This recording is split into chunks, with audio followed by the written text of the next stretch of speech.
ça. Bon, c'est pas joli à voir comme ça. Mais je vais vous amener quelque chose là de... Le Cholet, il doit être là-haut aussi, il doit dire nom de Dieu. Il est à Madagascar là. Nom de Dieu, mais je sais bien qu'il y a Madagascar, faut que je l'appelle putain. Il faut qu'il me ramène de la graine de bread. C'est quoi ça?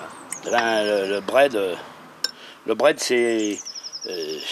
en malgache ça veut dire herbe. Mais donc le bread, c'est en fin de compte, si tu veux, c'est un peu l'épinard sauvage de Madagascar. Ah voilà. ouais. Voilà. Un peu l'épinard sauvage. Et c'est extraordinaire. Et mes amis de Saint-Riran là-haut qui sont très branchés, exotiques et tout là. Parce qu'on fait un plat avec le bread. Comme on fait le pot-au-feu, nous, si tu veux, et qu'on met du céleri dedans, on met des navets, des machins. À Madagascar, ils ont leurs vaches avec des os. Les zébus. C'est les zébus. Ouais. Donc on fait un pot-au-feu de zébus avec, et ce qui donne tout, c'est comme la soupe au pistou, je veux dire. Tu mets à la fin le basilic, et là-bas tu mets le bread. À la fin. Et ça parfume, ça. Et le plat s'appelle le roumazav. Ah oui, j'ai entendu parler. Eh ben oui, bah, tu penses que Cholet ou Ah bah oui, le roumazav, j'en ai entendu parler plein de fois avec les amis là. Ah bah tiens, vous en aurez deux, là, il n'y en a pas d'autres. Là, de ceux-ci, là.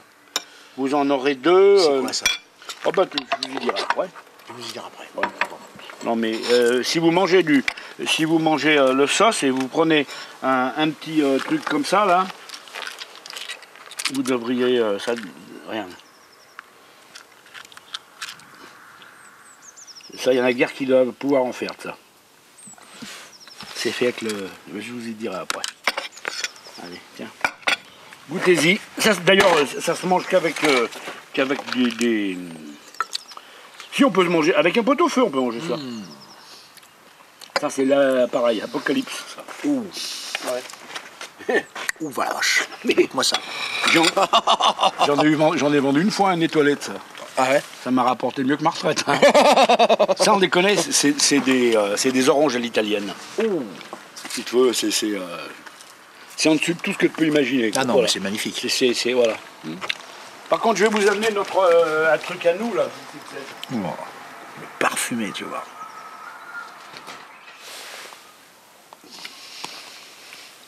On a bien fait de venir. Hein. Quasiment à la veille du printemps.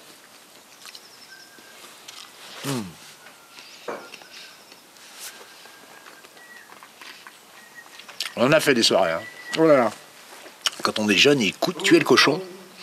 Ils faisaient des soirées cochons. Alors ils tuaient le cochon et le soir, on mangeait tout ce qui était possible de manger frais dans le cochon. Alors les carrés de porc, les rôtis. Et je me rappelle un soir, il invitait tout le monde parce que le cochon, les produits frais, le boudin, tout ça, il fallait le manger le jour même parce que c'était une tradition. On tuait le cochon pour faire le saucisson, on gardait les jambons, les saucissons, et toute la partie fraîche du cochon devait être mangée dans la journée. Alors je me rappelle, il faisait une grande... Il invitait 20 ou 30 personnes, mais on était tous des mômes, on avait 15-16 ans. Et il faisait une énorme chaudron de soupe aux choux dans le jardin. Alors on allait d'abord dans le jardin, dans la nuit, là, il nous emmenait avec une bougie, on mangeait la soupe aux choux comme ça dans le chaudron fumante, et ensuite on rentrait dans sa salle à manger, et on mangeait tous les produits frais du cochon. Et c'était extraordinaire, quoi.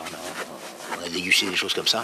Et une anecdote, je me rappellerai toujours, à la fin, il disait « Ah, on va boire un petit coup de gnôle ». Et puis il faisait lui-même sa gnôle. À l'époque, bon, c'était encore permis. Maintenant, je ne sais plus tout à fait si c'est tout à fait permis.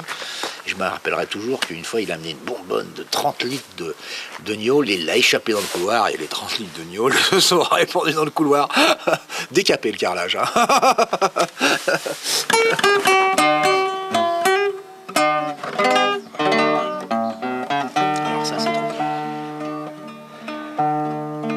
Faveur, je chante jamais ce couplet. D'accord. Un truc qui va vous chagriner. Surtout José Bové, c'est mon pote en plus. C'est que je ne suis pas écolo. À la limite, voyez-vous, je serais plutôt un peu braco. J'essaye de profiter de la vie de la manière la plus réglo. Tout en voyant notre belle nature disparaître au triple galop.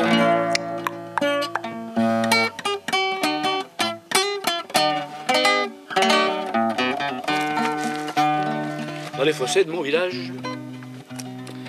Après la pluie, quand il faisait beau,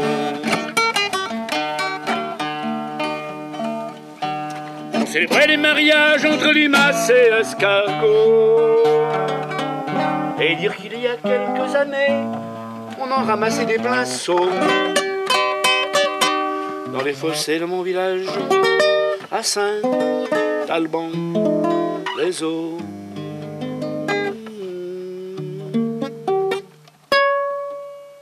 Voilà. Je me suis appliqué. Là. Ça fait 6 mois que je la répète. Qu'est-ce que je dis, 1 an et demi. Allez, on boit un canon, bien. Puis là, qu'est-ce que c'est plaisant. Ah bah, vous êtes arrivé le bonjour. Ah bah, t'as bien fait. Ah oui. Non, mais je veux dire, t'as bien fait de... Parce qu'on serait venu il y a quelques temps, c'était pas pareil. Là. Ah bah attends, c'est le premier jour de beau temps là. Moi je sors de mon satellite café pour la première fois. Tu vois. Et ça fait du bien de sortir prendre l'air et puis de venir te voir. Hein.